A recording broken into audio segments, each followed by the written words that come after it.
kenapa CD4 pesakit HIV merosot? Okey, bilangan untuk CD4, bilangan normal adalah 500 ke 1500.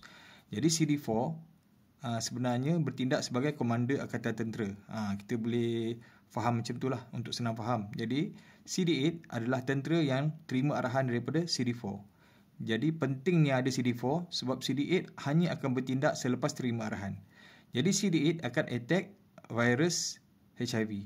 So bila dia attack attack, bagaimana dia attack? Apabila sel yang telah dimasuki ataupun yang telah dijangkiti HIV virus, CD8 akan memusnahkan virus yang telah dijangkiti.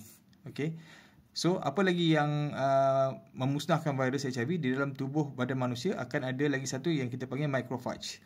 So macrophage ni bila dia dia berjumpa dengan virus HIV, dia akan telan atau makan virus HIV tu. So virus HIV akan mati. So secara kesimpulannya, HIV menjangkiti, dia akan attack CD4, tetapi yang akan attack balik virus tu adalah CD8 dan macrophage. Okey.